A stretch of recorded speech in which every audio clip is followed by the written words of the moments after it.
What if I told you that no one else can make you feel safe, seen, or loved, no matter how hard they try? Today's episode is a truth bomb for anyone stuck in the exhausting cycle of fixing, proving, and people pleasing. I'm sharing the real reason why external validation will never be enough and how true freedom begins when we stop outsourcing our worth. Let's begin. We truly live in an upside down universe. And one of the most fascinating things that I've come to realize in my journey is the following. One is we are the source of our own love. We are the source of our own safety. We cannot receive or expect from others what we can't give to ourselves, nor can we receive from the other what we cannot give to ourselves. And I'm going to go pretty deep today, and I'm just going to share a few things that are happening and just share my experiences and share this really interesting conversation that I had with one of my clients today. And I got off the phone with this incredibly successful entrepreneur that seemingly has everything on paper that we measure to be success. Today, this individual gets to have a very thriving business, so it's more than financially free. Today, this client of mine has transitioned from that daily operator mode in his business to CEO of his business and is able to enjoy time freedom that he desires in his life today. I was scratching my head, and I've supported countless entrepreneurs now with their businesses over the last 5 years. But this individual, I couldn't quite understand why they signed up for coaching, and I'm being completely honest. And when I asked him, what he said to me was, my wife told me she hates me. And this happened over 4 to 5 years ago. And somehow all the pieces just came together because this person is transitioning out of that day-to-day role in his business right now in order to create time freedom, in order to make his wife happy, because he thinks that he's going to be retired is going to make her happy, and maybe it'll make him happy. And I just really wanted to break down some of the things that I've come to learn in my journey and share, my experience. And I would say in the last 15 years, my experience of myself has shifted tremendously. In about 12, 14 years ago, when I joined the Rooms of Al-Anon, which I've shared about in this podcast, I was extremely empathic, extremely intuitive. I've been that my whole life. I definitely am today. But I was extremely aware of what it meant for you to be happy, what it meant for others to be happy. I was very aware how people were feeling. And in order to avoid being uncomfortable, in order to avoid feeling powerless, I was really good at playing different roles to help you be more comfortable so that I wouldn't feel uncomfortable. So essentially, for those of you that are listening that are like people pleasers or a good girl or a good boy or any of these things that you've been in the past, on some level, we end up taking these different identities, and they're not our real identity, right? They're different like masks that we play along the way to make ourselves feel more comfortable in a situation, because the feeling of not being comfortable, not belonging is extremely uncomfortable. And then what we do on a human level is we make that to mean that we're not enough, we're not worthy, and the egoic yo-yo just continues onward. And for me personally, that shift has been so tremendous, where in the past it was all about how you were feeling and focusing on how you were feeling in order for you to feel better, in order for me to feel better. Even this idea that I have the power to make you feel anything, if you really think about it, is really kind of ridiculous, because we are human beings that have signed up for an experience of life. Who am I to think, or how egoic is it of me to think that I have the power to make you feel anything or different than how you're feeling? Or how egotistical is it for me to think that there's something wrong with the way that you're feeling? There's something wrong with what's happening within you. And how crazy is it to think that I have that kind of godlike power to change how you're feeling, to change your experience of life, or all the things. And somewhere along the way, I thought that that's what I was supposed to do, to perpetually be on, to perpetually take care of stuff, to perpetually overdo things, to be overly responsible for things so that you would be okay. Because if you were okay, that would mean that I'm okay. And I know I'm kind of rambling here. Hopefully you get me. that if you feel that you have to bend over backwards or to do things to make other people feel better, you are somewhat like me. And so I was really good at playing this game of changing, fixing, healing, improving people for a really long time.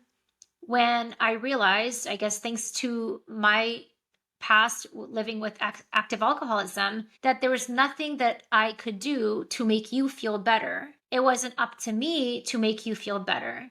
And that maybe the whole point was for me to stop making anybody feel anything or do anything or change their experience of anything. Maybe the whole point was for me to just be a human being having a human being experience and just allow life to happen as it was for you, to let go and to let God, to let the magic, the experiences happen to help you get to whatever you need to get to or to get through. And for me to just stay in my lane and be okay and work on being more comfortable in my skin, because your happiness isn't mine. Your happiness is yours. So here I'm talking to this client, and he's talking about how his wife told him she hates him. And his wife told him, like, oh my God, good luck. You found someone that you think can change you. To which I told this client, what if there's nothing wrong with you? And what if there's nothing for you to fix because you're not broken and you haven't done anything wrong? And at this point, the client's just kind of looking at me completely baffled. And I want to ask a few questions to see if you might meet my definition of what I call codependency. Are you so focused on how other people feel that you can't be okay unless they're okay?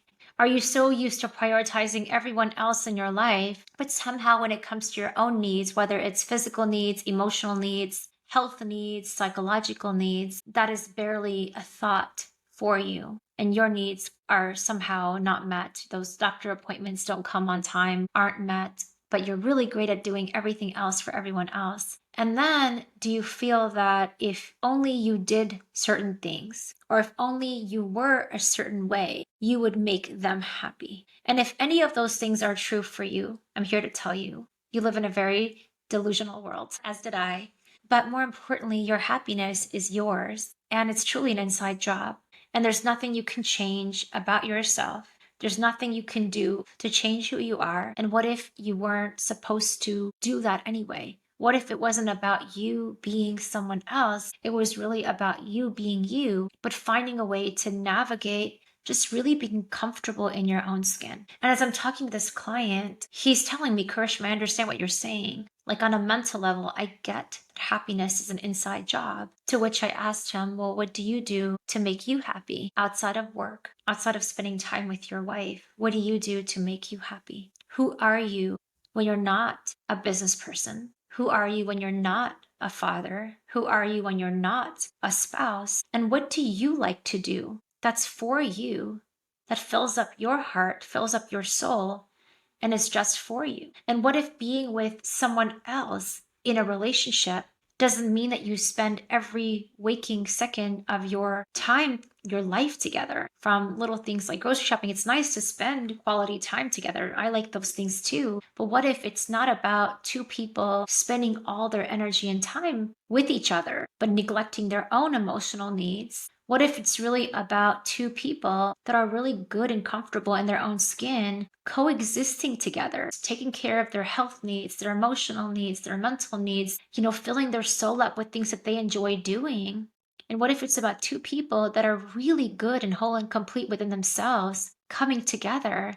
And now they get to supplement each other. They get to complement each other, not be in this codependent relationship where they're suffocating each other and neither of them are happy because they're waiting for the other person to make them happy. But you and I both know no one can truly make us happy. We have to decide to make ourselves happy. And this shift for me has come over time. It's come, I guess, as a result of life showing me that I had no choice but to get out of the throes and the toxicity of active alcoholism and to really start living my life for me. And, I want to talk about this word selfish because the word selfish comes to mind. And in society, we're taught selfish is bad. It's wrong to focus on self. You're a narcissist if you're focusing on yourself. But what if none of those things are true? It's really about you coming home to yourself, you being complete in yourself, you cultivating a different relationship with yourself, because ultimately you have to be comfortable in your own skin day in and day out.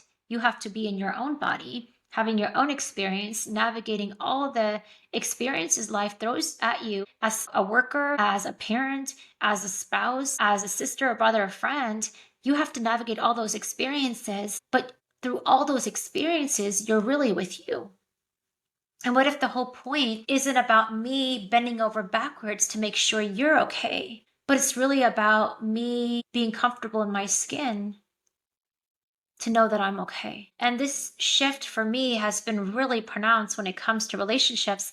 And I'll be honest, in my 17-year marriage, it was a very codependent relationship for a really long time. And again, being extremely empathic, being extremely sensitive, I always thought I was too much fire, too much passion, too much rage, too much emotions. But what I didn't realize, it was okay to be all of those things, but me changing parts of me wouldn't change my spouse's experience of life. Me changing myself would never really make my spouse happy, nor can you really change you.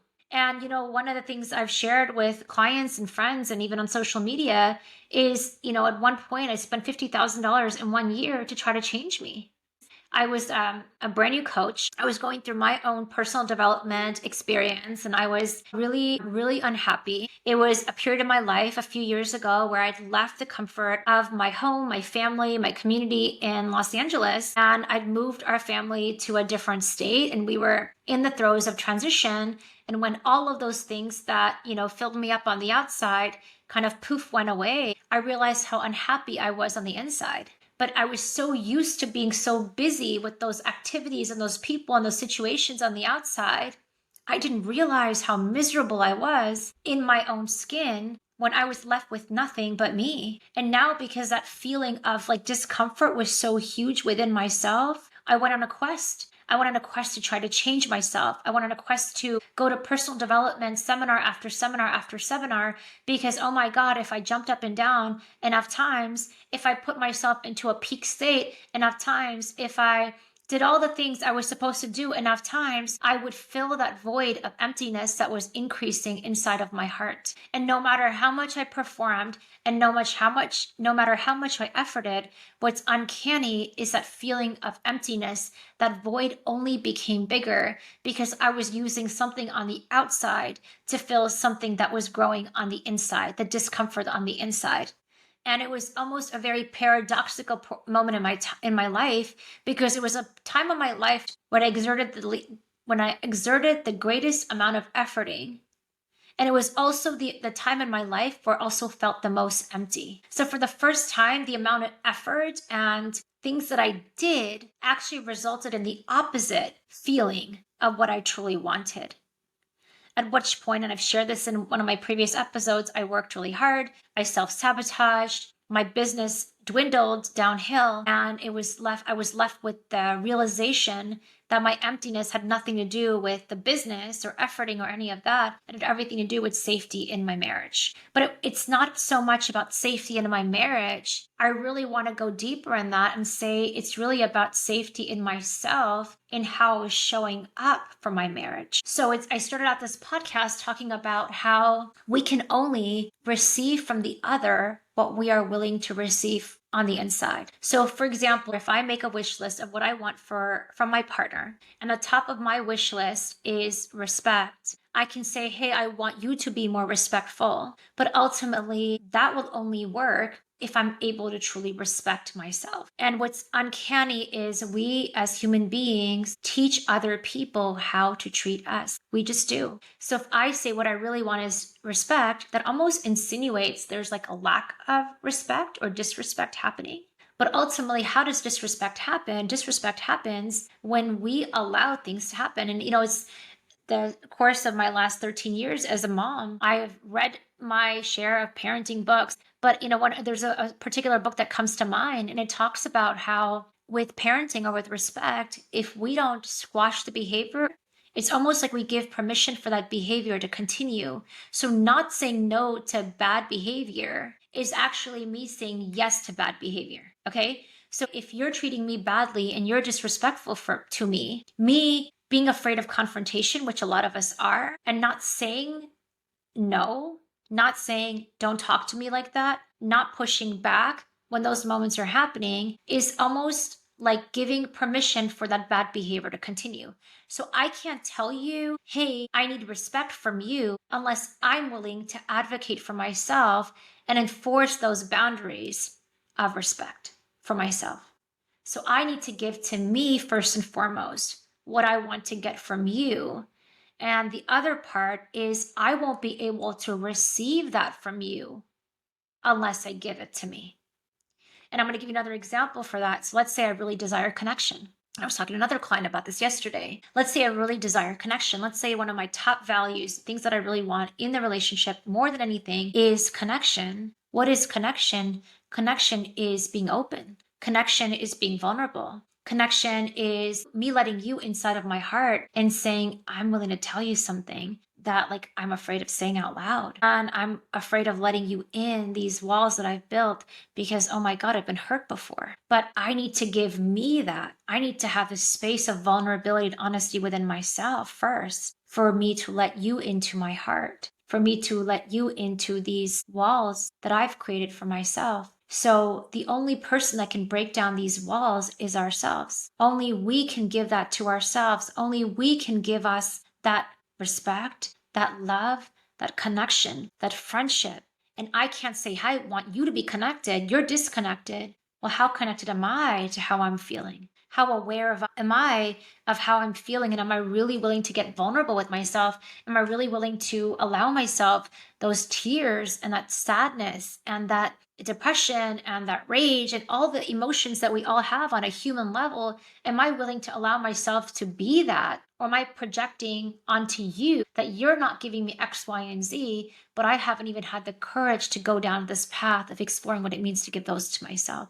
So for those of you that are feeling a little empty today, or a little sad today, or a little disconnected today, and it doesn't matter if you're in a relationship or not, that's not the point here. The point is all those things that we've been wanting from another, today we get to see, and I hope that you see, we have to give those to ourselves. Because ultimately today I know for me and for you, I am the source of my own love. I'm the source of my own connection. I'm the source of my own friendship. And today I am worthy enough to give me all of those things that I've always wanted from you. Thank you for listening today, and I'm grateful to be here. If this episode spoke to something deep within you, if you're ready to stop performing and finally come home to your true self, let's talk. Book a free connection call with me, and let's explore how you can reclaim your power and live life from your truth.